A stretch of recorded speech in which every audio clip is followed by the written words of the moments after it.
Mas Zaki gini, koreksi saya kalau salah ya, di piagam kesepakatan 3 partai itu kemudian kan ada pernyataan yang berisikan cawapres adalah pilihan Anies Baswedan. Iya. Tapi hadirnya Caimin, apakah ini pilihan Anies Baswedan murni ataukah memang ini pilihan Nasdem? Ya kan kita tahu Mbak, sederhananya begitu. Karena kalau pilihan Anies Baswedan, Demokrat harusnya legowo karena kan sudah diserahkan ke Mas Anies. Benar. Yang membuat kecewa kan 3 hal tadi. Ya kan saya bilang. Satu tadi udah berulang kali, Mas AHY lah yang dilamar dan dipinang gitu ya, bolak-balik gitu. Sudah selesai bagi kami, satu, oke. Yang kedua adalah kemudian tadi kita tahu kok ini, kan jelas-jelas pihak yang dilamar ini yang ngomong, kami dilamar Nasdem. Silakan dicek di berbagai interview dengan teman-teman yang dilamar. Itu kami dilamar oleh Nasdem. Nggak ada pembincangan kami dilamar oleh Pak mantan ini. Nggak ada. Kan itu mengkonfirmasi. Jadi bagi kami begini. Jangan kemudian berkelit dengan piagam bahwa lo kan kok Demokrat nggak terima. Itu kan pilihan Pak Anies. Bebas dong. Oh, kalau emang benar pilihan Pak Anies yang berinisiatif, ya silakan. Tapi kan dia bisa duduk bareng, datang panggil tim 8 minimal. Kalau dia nggak mau manggil 3 ketua umum partai, duduk bareng. Bapak-bapak, ibu-ibu, mohon maaf, akhirnya, oke, saya 8 bulan kemarin sudah memutuskan Mas AHY, saya sudah bolak-balik mengghosting Mas AHY, gitu kan. Nah, hari ini saya sampaikan dengan sangat menyesal bahwa saya berpindah ke lain hati. Karena dengan pertimbangan A, B, C, D. Kan begitu.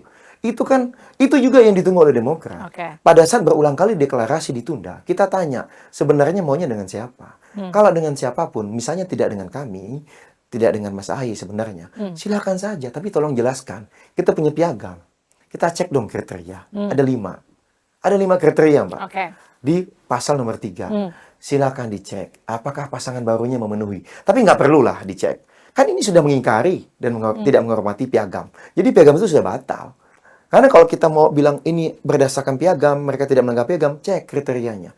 Kontribusi pemenangan, elektabilitas dan kerentanan politik. Masalah elektabilitas, teman-teman Kompas.com dan beberapa media lainnya mengungkapkan hari Minggu tanggal 3, seingat kami, diungkap.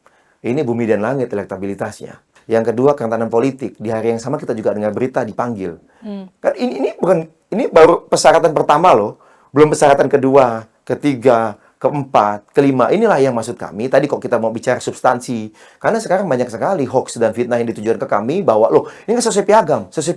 Makanya itu jadi pertanyaan saya. Makanya saya bantah di sini. Saya sampaikan, kok sesuai piagam yang melamar adalah Mas Anies, yang memutuskan adalah Mas Anies. Berulang kali dalam talk show-nya Mas Anies pun ya, podcast-nya dengan salah satu podcast, Mas Anies menyampaikan bahwa itu adalah Nasdem. Take it or leave it. Kan begitu. Dalam podcast yang lain, dalam interview yang lain dengan pihak sebelahnya juga menyampaikan yang melamar Nasdem. Jelas-jelas itu tidak sesuai dengan pasal nomor 2. Ya kan, gitu. Yang menentukan adalah Mas Anies. Pasal nomor 3 juga yang menentukan adalah Mas Anies. Tapi gini, gitu. Mas Anies kan menyatakan bahwa Caimin itu memenuhi 5 kriteria yang kemudian dicari. Kalau menurut Mas Zaki gimana? Silakan dicek aja. Elektabilitasnya dari berbagai lembaga survei. 10 kali lipat, Mbak. Mas AHY di atas. 10 kali lipat. Jadi itu udah nggak masuk akal? Udahlah. Anda ini makanya saya bilang, saya kecewanya 2 kali. Karena beliau ini udah memperlakukan tidak layak dan tidak hormat pada Mas AHY dan Partai Demokrat. Anda mau-maunya berbohong lagi. Memfitnah kami gitu loh. Dan cari pembenaran. Udahlah, Anda kok emang mau bilang itu lebih cakep, lebih cantik, silahkan. Tapi Anda jangan menipu publik gitu loh. Jangan membohongi publik dengan bawa 5 kriteria. Publik bisa baca kok mana surveinya yang lebih baik. Survei masing-masing. One on one.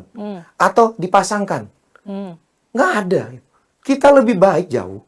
Itu, kalau ngomong itu alasan pertama. Kedua, kerentanan politik. Mas AHY pernah dipanggil oleh KPK, Barreskrim atau Kejagung. Ada nggak yang kita tahu selama ini bertahun-tahun informasi mengenai akan potensi kasus? Nah, sekarang kan begitu sehari aja belum deklarasi sudah ada informasi itu.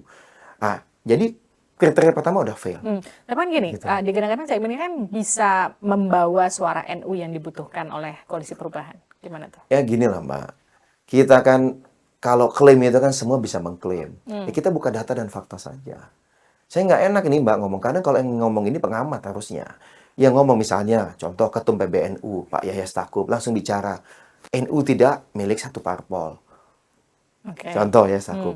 Ya silakan ada Bu Yeni Wahid. Ngomong apa juga. ya kan?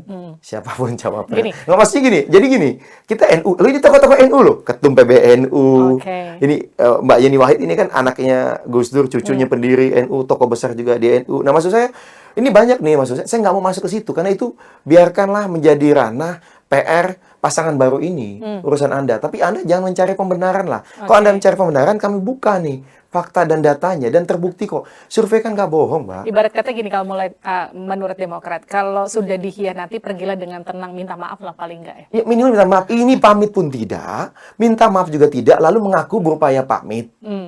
Padahal pamitnya setelah berhari-hari, ya buat apa? Dan Anda sudah ambil keputusan, lalu Anda bilang bahwa kita belum putuskan. Bagaimana ceritanya belum ambil keputusan?